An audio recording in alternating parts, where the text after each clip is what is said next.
Today, let's dive into a landmark case from India. You might have heard of it, the Oleum Gas Leak case. It's this incredible David and Goliath story, really, about how one single citizen used the power of the law to take on a massive corporation and protect his whole community from a pretty scary, silent threat. I mean, just think about it for a second. What if that factory you drive past every single day was, secretly poisoning the air you breathe? What would you even do?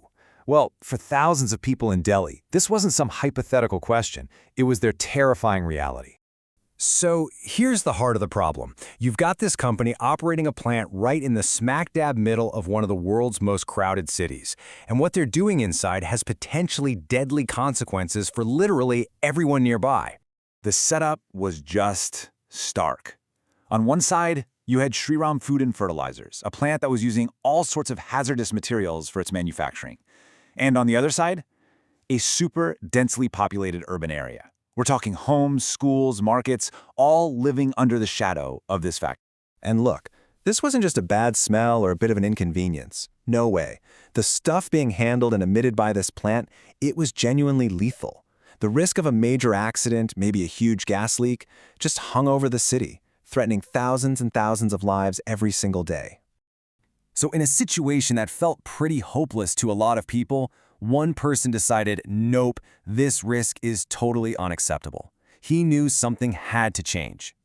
And this is where the whole story just flips on its head. An attorney, his name's MC Mehta, he saw the danger for what it was, clear and immediate. And he didn't just write a complaint letter or organize a protest. No, he went straight to the top. He filed something called a writ petition directly with the Supreme Court of India. And his demand was simple but incredibly powerful. Shut this plant down and move it somewhere it can't hurt people. Now, Mehta's petition, it did more than just challenge the company. It actually forced the Supreme Court to face some really fundamental questions, big questions, about corporate responsibility and every single citizen's right to be safe.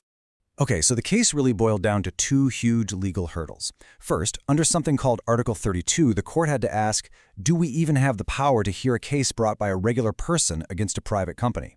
And in the second question, and this one is the real game changer, does Article 21, which is a citizen's basic right to life, does that right protect you from the actions of a private corporation, or does it only protect you from the government? So it's super important to get what Article 21 is all about. This isn't just some nice phrase. It is a constitutionally guaranteed right to a safe existence. The question the court had to answer was, does this right to life include the right to be safe from, say, a hazardous factory next door? And Article 32? Well, think of it like a citizen's emergency hotline straight to the highest court in the whole country. It's a tool that allows any person to stand up and say, hey, my fundamental rights are being violated, and demand that the court step in. And that's exactly the powerful tool MC Mehta used. So with the legal battle lines drawn, the whole nation was basically holding its breath, watching to see what the court would do. This decision, well, it was going to set a precedent for decades to come. So, after all the arguments, right?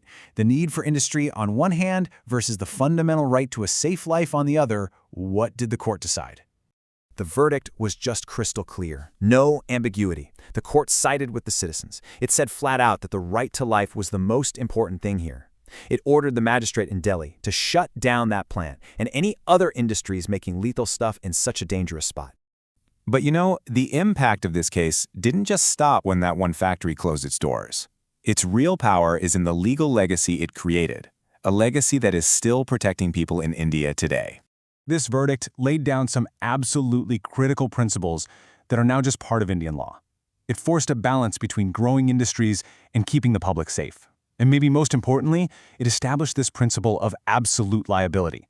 That basically means if a company is doing something hazardous, it is 100% responsible for any harm it causes. No excuses, no exceptions. It sent a loud and clear message. Profit can never, ever come before human life. So yeah, the MC Mehta case became a true cornerstone for environmental law in India. It completely changed the relationship between industry, the environment, and the people. And its core lesson is this constant reminder, you have to balance development with public safety. You just have to. And that really leaves us with a final, really important question, right? This case was a huge victory, won by an active citizen and a court that listened.